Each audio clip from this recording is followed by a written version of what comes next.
My wife always worries about her dog's ear when she takes it to a groomer. Why is that?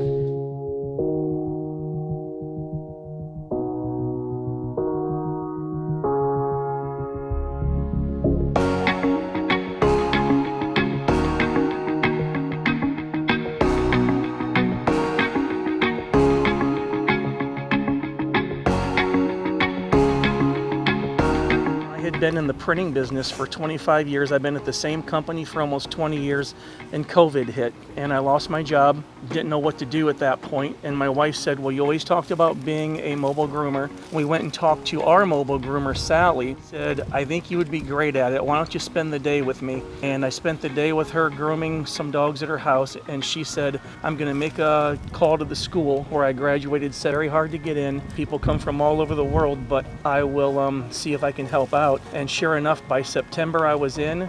5 months later I graduated, and then we had a company in Tennessee build the trailer, and we've been in business for just about 2 months now, and it's growing quickly, and we're really enjoying it.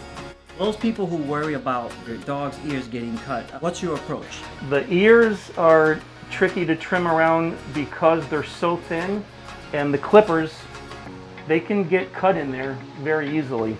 So the way that they always tell us to trim an ear, if it's a short ear like this without a lot of hair hanging off, you pretend this is a leaf. So the leaf branches out, so you go to the outside. Same thing with the inside. I won't use this, I'll use something a little safer, and I'll go branch out like the veins on a leaf. If it's a dog with longer hair on the ears, you gotta feel for where the leather ends. If I was going to take scissors and shape this, I want to make sure I'm protecting the edge of that skin there with my thumb so that there's no way I can cut it, because these grooming scissors are extremely sharp. So a lot of dogs with the big fluffy faces like a Lhasa Apso or a Westie or a Yorkie, they're going to have, you know, a ton of hair here, and you're going to cut a smile line that goes back. And with a Schnauzer, you're going to want to keep the mustache up close. So what I'll do, and you can do this if you have a dog too, if you pull, they've got that hair that's wet that kind of stays in their mouth all the time. I like to just go in and get rid of that, because it's probably not fun for them, and it just makes it gives it a cleaner look. One of the tricks too with Schnauzers is to get that shape so that the beard goes up like this. What you find in school is if you tilt the head back, then you can just go straight, and when the head comes back down, you have that nice sharp look. For the Schnauzer eyebrows, some people will come this way. Regardless, you take the amount of eyebrow that you want to save, and just put your thumb over it. Some people will take a number 5 and come this way, or they'll take a shorter one, the number 10, and go the other way. But regardless, when I'm done with these 2 eyebrows, I'll leave what I want, and then eventually we're going to trim these into little triangles. When you do the sanitary area, you make it nice and smooth. You use what's called a number 10 setting, and then you go down the inside of the thighs here to make it nice and clean. It's one of the breeds that you actually do that for, so there's not a whole lot of hair there, and the reason is because of how you shape the skirt on the outside to eventually end right around there. So with mobile dog grooming as well, I think the reason that we do a better job in general is because we're doing all the work ourselves. I can take as long as I want. I usually spend about 2.5 hours on a dog. But if I was working for a brick and mortar location, a salon, where you split 50-50, whatever price you charge for the dog, you get half, the salon gets half.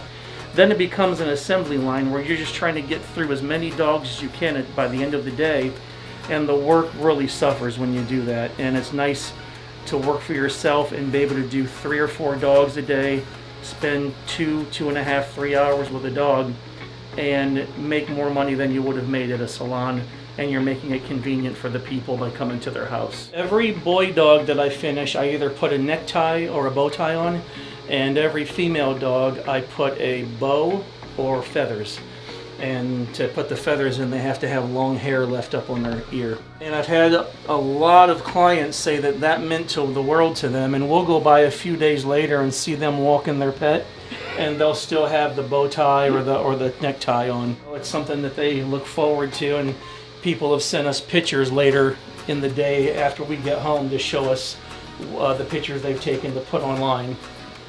So there's his little finishing touch. Just call on me just call on me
Just call on me.